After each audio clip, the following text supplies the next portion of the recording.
Welcome back to What Makes You Tick. I'm Stephen Bradshaw, and the reason I created this podcast is to help you find inspiration from the stories and experiences of others. What Makes You Tick is a vehicle for people to share their life's knowledge, their passions, and experiences with you. I get energy and inspiration from talking to people, and my goal through this platform is to help you learn from others and use this knowledge to inform your lives. For the people starting out, I would say all experience is good experience, but when things are not working out well for you and you're just not happy in yourself, it's time to make a change. Eleanor Roosevelt said, "You gain strength, courage and confidence by every experience in which you really stop to look fear in the face. You're able to say to yourself, I have lived through this horror, I can take the next thing that comes along, and you must do the thing you think you cannot do." I love that. On this episode, I speak to entrepreneur and creator of VanessaRee jewelry, Vanessa Murtagh. Vanessa opens up about facing her fears and following her passion. What makes this story even more inspiring is that from the outside, Vanessa's life looks like it was plain sailing. She was one of the leading success stories in the world of creative advertising. Married, raising 2 boys, Vanessa and her husband Barry were living the stereotypical life approved by society. Yet underneath all this, Vanessa's happiness had been neglected.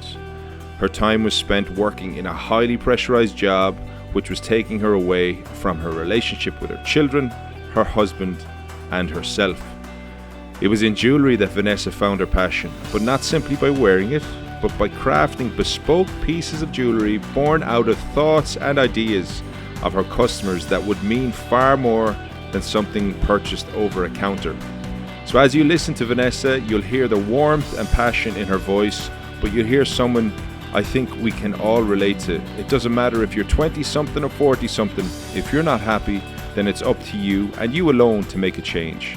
This life is not a dress rehearsal, folks, so make sure you give it your best shot. Ladies and gentlemen, welcome to What Makes You Tick. And as you all know, my guests are different people from different walks of life and different, different people who've inspired me across times in my life. And this next guest is a lady who I happened to work with when I was first a fledgling and starting off in the marketing and creative advertising industry. But amazingly, over the years, Vanessa Murtagh, actually, is it Vanessa Murtagh, or have we got a new? No, that's my name. Yeah, okay. My... So we've taken. Yeah. So it's funny. I wasn't sure if you took the married name or not, but anyway. Oh, independence. How are you? No. Anyway, Vanessa has recently set up her own business, and I wanted to include Vanessa in the conversation in this season to, I suppose, share with you a story from Vanessa's point of view of, number one, I suppose, the realities of life and the challenges that we've all faced over the last number of years, but also number two, to take a bit of inspiration out of it, to follow your path and follow your dreams and do things that actually motivate you and drive you. So without further ado, Vanessa, welcome to What Makes You Tick. How are you?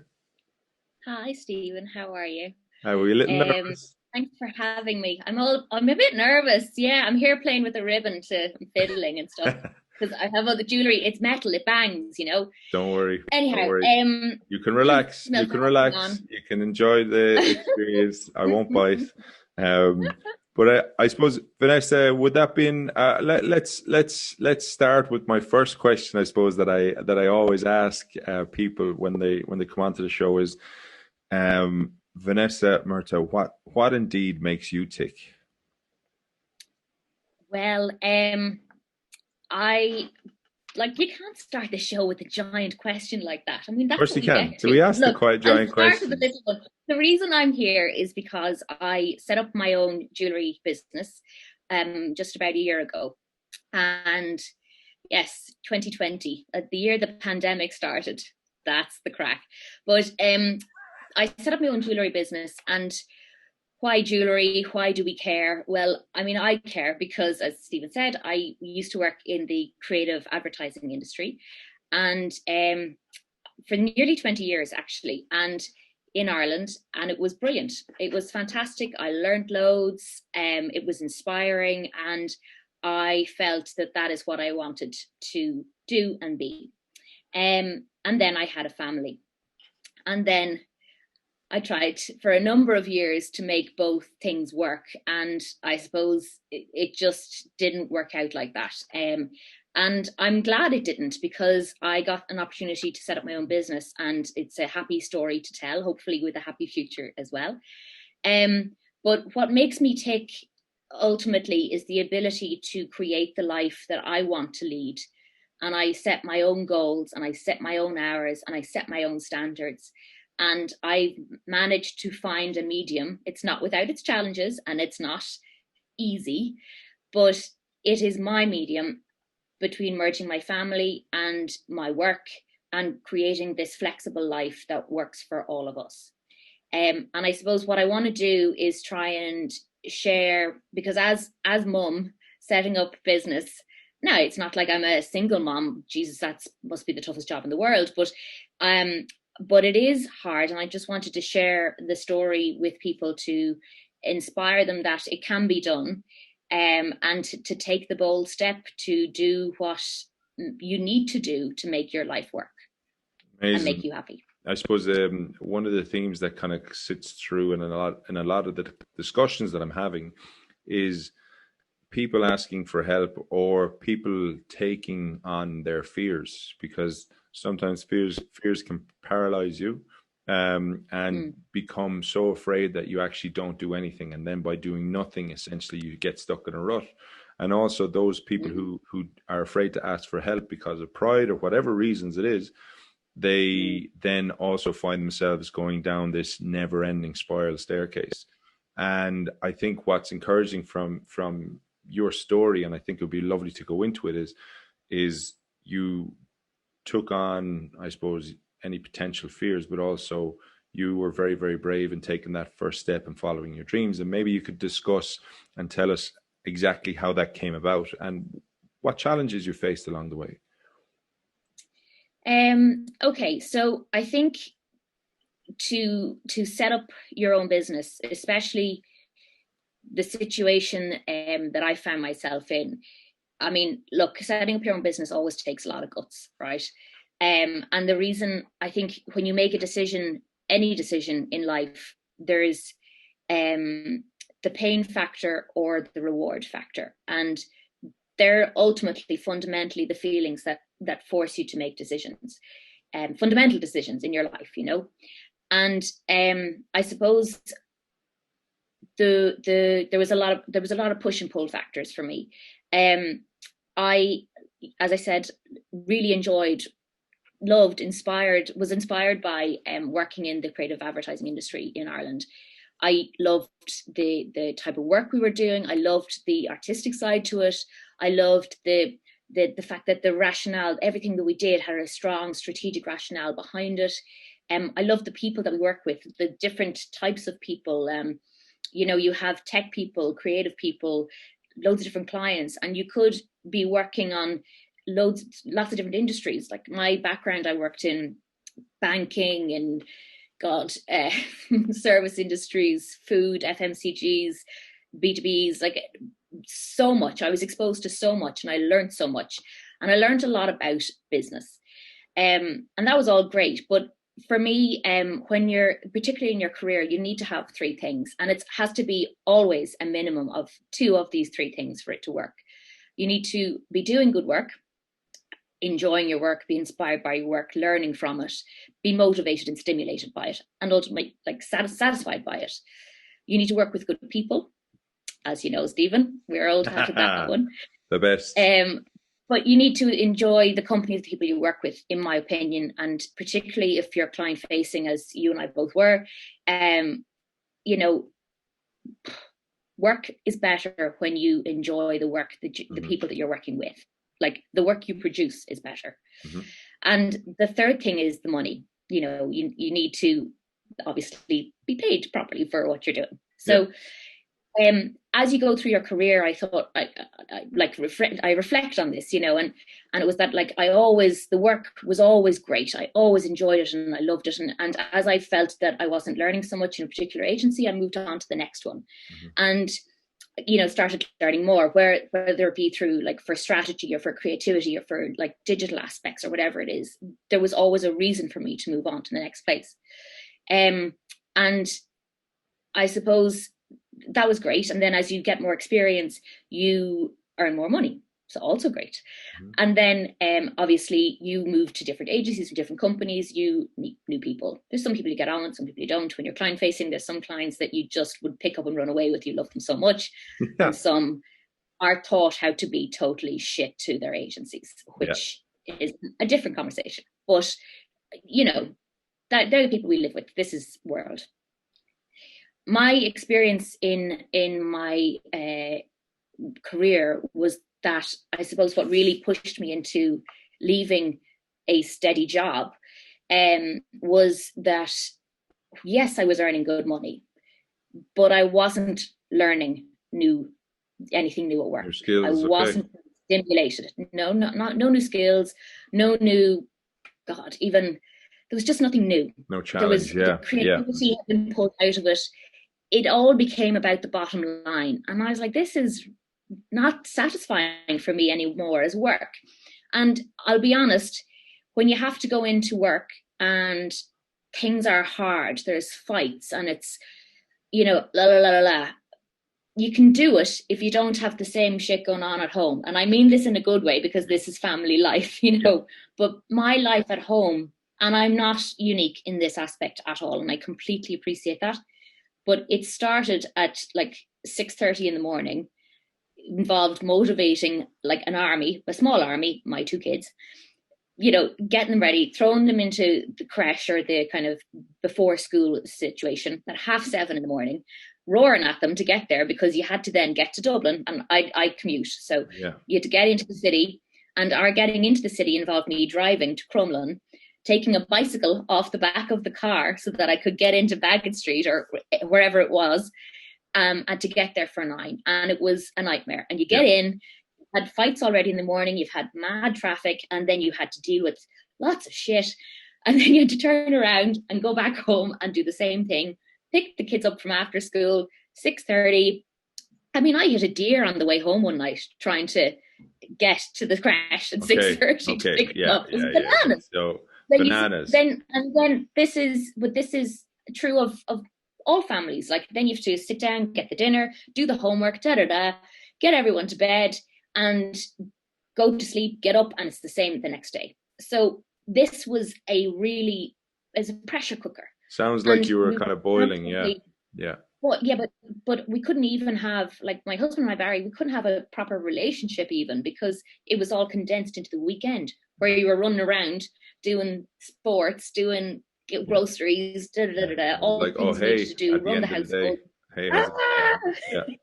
I'm actually giving myself like a headache thinking about all of this and what we used to do. Yeah. So, and then you go back into work and you to deal with more shit again. And it's that, so the work wasn't stimulating anymore. The people, it became tougher and harder. And and it was less about, there was more financial pressure. And, any work environment has that. But when it starts to be about not just making sure that the doors stay open, but there's other reasons, you're kind of like, why am I doing this exactly when I'm compromising so much at home? I'm not getting the value anymore with regard to this work situation.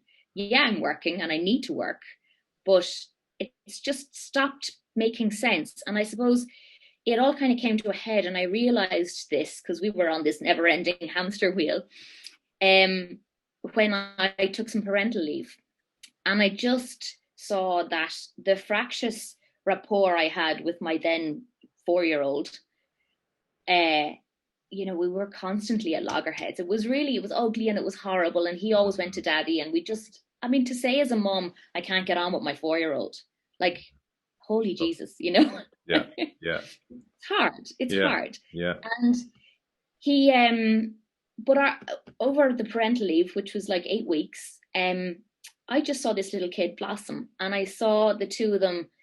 I have two boys, and they just we just got along, and we had fun together. And I won't, like, it wasn't all bloody rosy. Life isn't like that, but fundamentally we stopped yelling at each other, and we started having a proper relationship as children and parent. And it just took a lot of strain and stress off our family dynamic.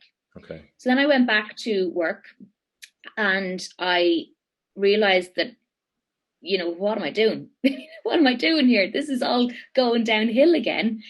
And so I started doing what you normally do. I went and I met people. I went and I talked to mentors, and I, went and got interviews, looked at different industries, So got offered just before you go into that, because what you say is what you normally do. Okay.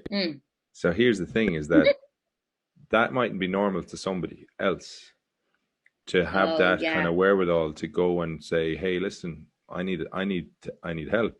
I need to talk to somebody. I need to go and get a bit of advice from somebody. How did you go about doing that? And where did you start? How did you find those people?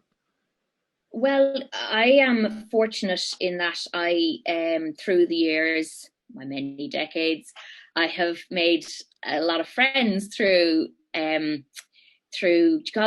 interests, through traveling, through I do a lot of dinghy sailing, and you meet people from, now I stress, it's dinghy sailing on Loughree, okay? So that is in itself unique. Loughree on the Shannon, because I originally come from Athlone, and you meet an awful lot of people from a lot of different walks of life. And you also, in your career, Stephen, as you know, we meet loads of different types of people from different industries. And what I did was I just picked up the phone or sent them an email and said, hi, remember we used to work together in whatever it was.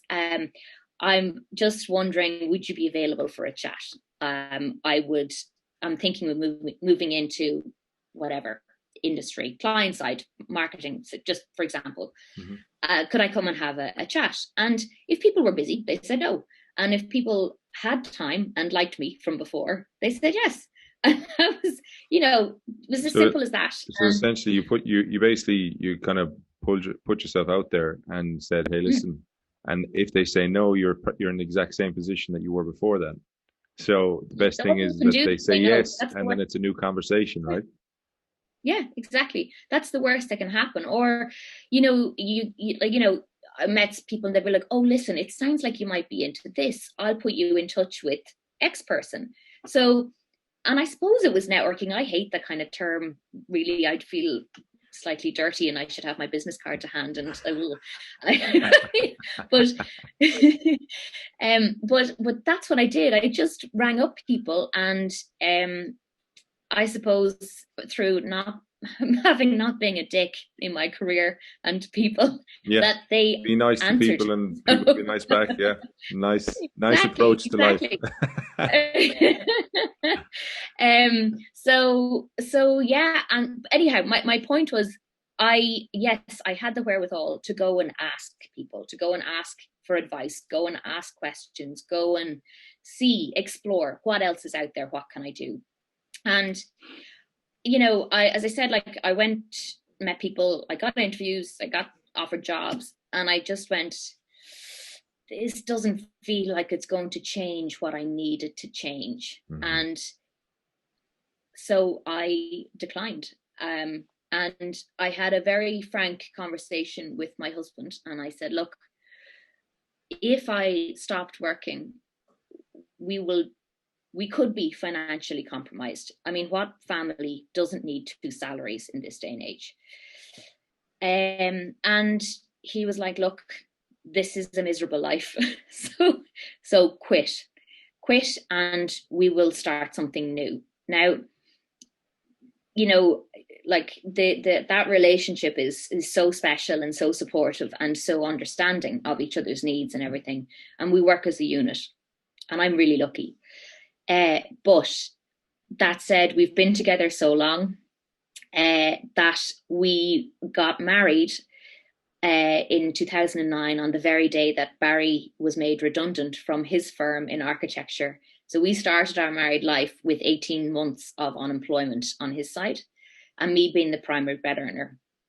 And that experience taught us that when we're moving forward, any big financial decisions we made in life, we had to be able to survive on one salary, because the chances of that happening again and us living in such a volatile world were, I'd say, quite high. I mean, who thought we shut down for the guts of a year in a global pandemic? You know what I mean? No, yeah. So you just don't know what's going to happen, and you have to be able to, like for us, it was, you have to be able to cut your cloth, not now, but for the future. Can you survive then if something untoward were to happen? Yeah.